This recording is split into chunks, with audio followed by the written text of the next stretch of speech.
ಎಲ್ರಿಗೂ ನಮಸ್ಕಾರ. ಆರ್ಆರ್ ಅಡಿಗೆ ಮನೆಗೆ ಸ್ವಾಗತ. ಇವತ್ತೊಂದು ಹೆಲ್ತಿ ಬ್ರೇಕ್ಫಾಸ್ಟ್ ಮಾಡ್ತಾ ಇದೀನಿ. ಸಾಬುದಾನ ಮತ್ತೆ ಜೋಳದಲ್ಲಿ ಜೊತೆಲಿ ಒಂದು ಅದ್ಭುತವಾದ ಕಾಂಬಿನೇಷನ್ ಆಗಿರುವ ಬದನೆಕಾಯಿ ಪಲ್ಯ ಮಾಡ್ತಾ ಇದೀನಿ. ಬನ್ನಿ ಹೇಗ್ ಮಾಡೋದಂತ ಮುಂದೆ ವಿಡಿಯೋದಲ್ಲಿ ನೋಡೋಣ. ಒಂದು ಪಾತ್ರೆ ಬಿಸಿಗೆ ಇಟ್ಕೊಂಡಿದೀನಿ. 1.5 ಕಪ್ ನೀರು ಹಾಕೊಂತಾ ಇದೀನಿ.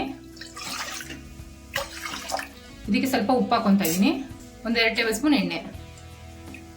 ನೀರನ್ನ ಇದು ಕುದಿಸ್ಕೋಬೇಕು. ನೀರು ಕುದಿಯಕ್ಕೆ ಸ್ಟಾರ್ಟ್ ಆಗಿದೆ. 1.5 ಕಪ್ ನೀರು ಹಾಕೊಂಡಿದೀನಿ. ಅದಕ್ಕೆ ಅದೇ ಕಪ್ಪಲ್ಲಿ 1.5 ಕಪ್ ಜೋಳದ ಹಿಟ್ಟು ಹಾಕೊಂತಾ ಇದೀನಿ. ನಿಧಾನಕ್ಕೆ ಮಿಕ್ಸ್ ಮಾಡ್ಕೋಬೇಕು, ಸ್ವಲ್ಪನೇ ಹಾಕೊಂಡು.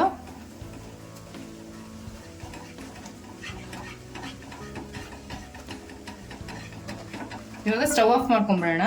ಇವಾಗ ಇದನ್ನು ಚೂರು ಗಂಟಿಲ್ದಿರಂಗೆ ಚೆನ್ನಾಗಿ ಮಿಕ್ಸ್ ಮಾಡ್ಕೋಬೇಕು.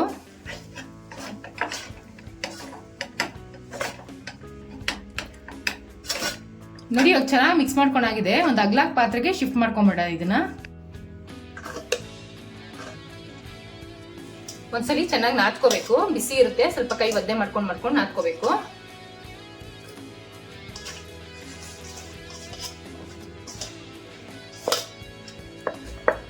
ಚೆನ್ನಾಗಿ ನಾದ್ರಿಂದ ರೊಟ್ಟಿ ತುಂಬಾ ಚೆನ್ನಾಗಿರುತ್ತೆ, ಸಾಫ್ಟ್ ಆಗಿ. ಇದು ಬ್ರೇಕ್ಫಾಸ್ಟ್ಗೆ, ಲಂಚ್ ಬಾಕ್ಸ್ಗೆ ತುಂಬಾ ಚೆನ್ನಾಗಿರುತ್ತೆ. ಮಕ್ಳಿಗೆ ಮಾಡ್ಕೊಟ್ರೆ ಡಿಫ್ರೆಂಟ್ ಆಗಿರುತ್ತೆ. ನೋಡಿ ಇವಾಗ ಚೆನ್ನಾಗಿ ನಾದ್ಕೊಂಡಾಗಿದೆ. ಈ ಸಾಬುದಾನ ಮೊಸರಲ್ಲಿ ನೆನ್ಸಿಟ್ಕೊಂಡಿದೀನಿ ಒಂದು ಅರ್ಧ ಗಂಟೆ ಮುಂಚೆ. ನೋಡಿ ಅದು ದಿಂದು ಹೋಗ್ಬೇಕು. ನೋಡಿ ಮೆತ್ತಗಾಗಬೇಕು. ನೋಡಿ ಈ ತರ ಸಾಫ್ಟ್ ಆಗ್ಬೇಕು, ಅಲ್ಲಿ ತನಕ ನೆನಿಬೇಕು. ಇವಾಗ ಇದನ್ನ ಹಾಕೊಂತ ಇದೀನಿ. ಇದಕ್ಕೆ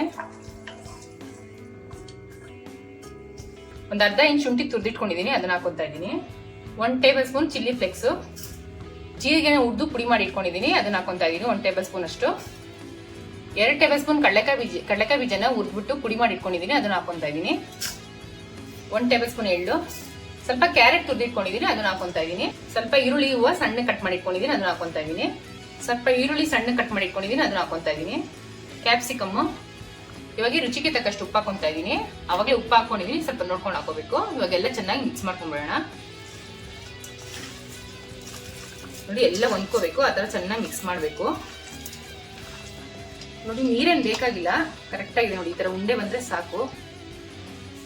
ತಟ್ಟೆಗೆ ತುಂಬಾ ಈಸಿ ಆಗಿರುತ್ತೆ. ನೋಡಿ ಇವಾಗ ಚೆನ್ನಾಗಿ ಕಲ್ಸ್ಕೊಂಡಾಗಿದೆ. ಒಂದು 5 ನಿಮಿಷ ರೆಸ್ಟಿಗೆ ಬಿಟ್ಬಿಡೋಣ. ಇದು ರೆಸ್ಟ್ ಆಗೋಷ್ಟೊತ್ತಿಗೆ ಒಂದು ಸೂಪರ್ ಆಗಿರೋ ಬದನೆಕಾಯಿ ಗೊಜ್ಜು ಮಾಡ್ತಾ ಇದೀನಿ. ಒಳ್ಳೆ ಕಾಂಬಿನೇಷನ್ ಜೋಳದ ರೊಟ್ಟಿಗೆ. ಬನ್ನಿ ಹೇಗ್ ಮಾಡೋದಂತ ಮುಂದೆ ವಿಡಿಯೋದಲ್ಲಿ ನೋಡೋಣ. ಗೊಜ್ಜಿಗೆ ಒಂದು ಪುಡಿ ರೆಡಿ ಮಾಡ್ಕೊಂತಾ ಇದೀನಿ. ಒಂದು ಪ್ಯಾನ್ ತಗೊಂಡಿದೀನಿ. ಪ್ಯಾನ್ಗೆ 1 ಟೇಬಲ್ ಸ್ಪೂನ್ ಕಡಲೆಬೇಳೆ ಹಾಕೊಂತಾ ಇದೀನಿ. 1 ಟೇಬಲ್ ಸ್ಪೂನ್ ಉದ್ದಿನಬೇಳೆ ಹಾಕೊಂತಾ ಇದೀನಿ. ಇದನ್ನ ಕೆಂಪಗಾಗೋ ತನಕ ಹುರ್ಕೋಬೇಕು. ಕಡಲೆಬೇಳೆ ಉದ್ದಿನಬೇಳೆ ಸ್ವಲ್ಪ ಕೆಂಪಾಗ್ತಾ ಇದ್ದಂಗೆ ಒಂದು 6 ಮೆಣಸಿನ್ಕಾಯಿ ಹಾಕೊಂತಾ ಇದೀನಿ. ಒಂದು ಗೋಲಿಗೆ ಹಾಕಿದಷ್ಟು ಹುಣಸೆ ಹಣ್ಣು ಹಾಕೊಂತಾ ಇದೀನಿ. ಇದು ಸ್ವಲ್ಪ ಬಿಸಿ ಮಾಡ್ಕೊಂಡ್ಬಿಡೋಣ ಜೊತೆಲೆ. ನೋಡಿ ಇವಾಗ ಬಿಸಿ ಆಗಿದೆ, ಸಾಕು. ಸ್ಟವ್ ಆಫ್ ಮಾಡ್ಕೊಂಡ್ಬಿಡೋಣ. ಒಂದು ತಟ್ಟೆ ಬಗ್ಗಿಸ್ಕೊಂಡ್ಬಿಡೋಣ. ಇದು ತಣ್ಣಗಾಗ್ಬೇಕು. ಗೊಜ್ಜಿಗೆ ಒಂದು ಮಸಾಲೆ ರೆಡಿ ಮಾಡ್ಕೊಂಡ್ಬಿಡೋಣ. ಒಂದು 5-6 ಎಸಳು ಬೆಳ್ಳುಳ್ಳಿ ಹಾಕೊಂತಾ ಇದೀನಿ. 1 ಟೇಬಲ್ ಸ್ಪೂನ್ ಹುರ್ಗಡ್ಲೆ, ಸ್ವಲ್ಪ ಬೆಲ್ಲ, ಒಂದು ಇಡಿಯಷ್ಟು ಕಾಯಿ ತುರಿ. ಇವಾಗ ಹುರ್ದಿಟ್ಕೊಂಡಿದ್ವಲ್ಲ, ತಣ್ಣಗಾಗಿದೆ, ಅದನ್ನ ಹಾಕೊಂತಾ ಇದೀನಿ. ಒಂದು ಸ್ವಲ್ಪ ಉಪ್ಪು ಹಾಕೊಂತಾ ಇದೀನಿ.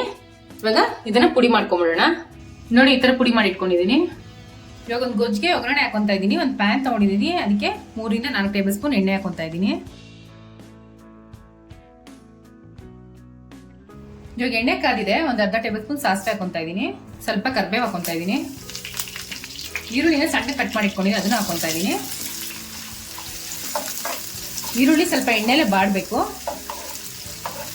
ಈ ಬದನೆಕಾಯಿ ಗೊಜ್ಜಂತೂ ಟೇಸ್ಟ್ ಅಂತೂ ಅದ್ಭುತವಾಗಿರುತ್ತೆ. ಇದು ರೊಟ್ಟಿಗೂ ತುಂಬಾ ಚೆನ್ನಾಗಿರುತ್ತೆ, ಚಪಾತಿ, ಪೂರಿ ಎಲ್ಲದಕ್ಕೂ ಒಳ್ಳೆ ಕಾಂಬಿನೇಷನ್.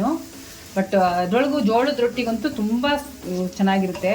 ಈರುಳ್ಳಿ ಅರ್ಧ ಬಾಡ್ತಾ ಇದ್ದಂಗೆ ಕಟ್ ಮಾಡಿ ಇಟ್ಕೊಂಡು ಆಲೂಗಡ್ಡೆ ಹಾಕೊಂತಾ ಇದೀನಿ. ಇದು ಆಪ್ಷನ್ ಅಲ್ಲೂ ಬೇಕಾದ್ರೆ ಹಾಕೋಬಹುದು, ಇಲ್ಲ ಸ್ಕಿಪ್ ಮಾಡ್ಬೋದು. ಆಲೂಗಡ್ಡೆನ ಎಣ್ಣೆಲೆ ಬಾಡಿಸ್ಕೋಬೇಕು. ಒಂದು 2-3 ನಿಮಿಷ ಆಗುತ್ತೆ ಬಾಡಕ್ಕೆ ಆಲೂಗಡ್ಡೆ ಬಾಡಿದೆ. ಕಟ್ ಮಾಡಿ ಇಟ್ಕೊಂಡಿರೋ ಬದನೆಕಾಯಿ ಹಾಕೊಂತಾ ಇದೀನಿ. ಬದನೆಕಾಯಿನೂ ಎಣ್ಣೆಲೆ ಬಾಡಿಸ್ಕೋಬೇಕು. ಈ ತರ ಎಣ್ಣೆಲೆ ಬಾಡಿಸ್ಕೊಳ್ಳೋದ್ರಿಂದ ಟೇಸ್ಟ್ ತುಂಬಾ ಚೆನ್ನಾಗಿರುತ್ತೆ. ಒಂದು ತಟ್ಟೆ ಮುಚ್ಚಿಟ್ಬಿಡೋಣ.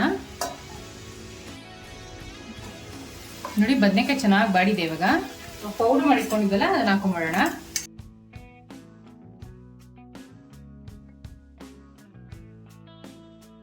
ಒಂದ್ಸರಿ ಮಿಕ್ಸ್ ಮಾಡ್ಕೊಂಡ್ಬಿಡೋಣ, ಚೆನ್ನಾಗಿ ಹೊಂದ್ಕೊಳ್ಳೋಂಗೆ ಮಸಾಲೆ ಜೊತೆ. ಚೆನ್ನಾಗಿ ಮಿಕ್ಸ್ ಮಾಡ್ಕೊಂಡಾಗಿದೆ. ಇದು ಎಣ್ಣೆ ಬಿಡೋ ತನಕ ಒಂಚೂರು ಫ್ರೈ ಆಗಬೇಕು. ಮಸಾಲೆ ಜೊತೆ ತರಕಾರಿಗಳೆಲ್ಲ ಚೆನ್ನಾಗಿ ಹೊಂದ್ಕೊಂಡಿದೆ. ನೋಡಿ ಎಣ್ಣೆ ಬಿಡ್ತಾ ಇದೆ. ಇವಾಗ ಆಗಿದೆ ಇದು. ಒಂದು ಸ್ವಲ್ಪ ಕೊತ್ತಂಬರಿ ಸೊಪ್ಪು ಹಾಕ್ಬಿಟ್ಟು ಸ್ಟವ್ ಆಫ್ ಮಾಡ್ಕೊಂಡ್ಬಿಡೋಣ. ಬದನೆಕಾಯಿ ಗೊಜ್ಜು ರೆಡಿ ಆಗಿದೆ.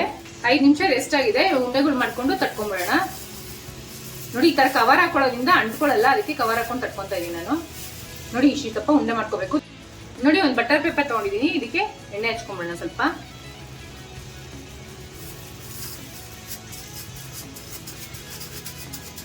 ತುಂಬಾ ಅಗಲಕ್ಕೆ ತಟ್ಟಕ್ಕೆ ಹೋಗ್ಬಾರ್ದು, ಸಾಬೂದಾನ ಹಾಕಿರೋದ್ರಿಂದ ಆದಷ್ಟು ಸ್ವಲ್ಪ ಚಿಕ್ಕದಾಗೆ ನೀಟಾಗೆ ನಿಧಾನ ತಟ್ಕೋಬೇಕು. ನೋಡಿ ಈ ತರ ಮಧ್ಯ ಹೋಲ್ ಮಾಡೋದ್ರಿಂದ ಚೆನ್ನಾಗಿ ಬೇಯುತ್ತೆ ಒಳಗಡೆ ಎಲ್ಲ. ಅದಕ್ಕೆ ನೋಡಿ ಇವಾಗ ಆಗಿದೆ, ಇವಾಗ ಇದನ್ನ ಬೇಯಿಸ್ಕೊಂಡ್ಬಿಡೋಣ. ಹೆಂಚ್ ಕಾಯಕ್ಕೆ ಇಟ್ಕೊಂಡಿದೀನಿ, ಇವಾಗ ತಟ್ಕೊಂಡಿರೋ ರೊಟ್ಟಿನ ಹಾಕೊಂತಾ ಇದೀನಿ. ರೊಟ್ಟಿ ಬೆಂದ್ಮೇಲೆ ಬಟರ್ ಪೇಪರ್ ಅದೇ ಬಿಟ್ಕೊಂಡ್ಬಿಡುತ್ತೆ ನೋಡಿ, ನಿಧಾನ ಹಿಂಗ್ ತಕ್ಕೋಬೇಕು. ಇವಾಗ ಇನ್ನೊಂದ್ ಕಡೆ ತಿರ್ಸ್ಕೊಂಡು ಬೇಯಿಸ್ಕೊಳ್ಳೋಣ.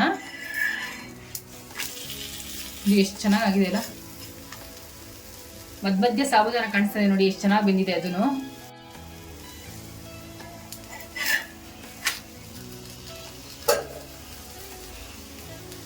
ಒಂದ್ ಸ್ವಲ್ಪ ಎಣ್ಣೆ ಹಚ್ಕೊಂತಾ ಇದ್ದೀನಿ. ನೋಡಿ ಎರಡು ಕಡೆ ಚೆನ್ನಾಗಿ ಬೆಂದಿದೆ, ಇವಾಗ ತಕೊಂತಾ ಇದ್ದೀನಿ.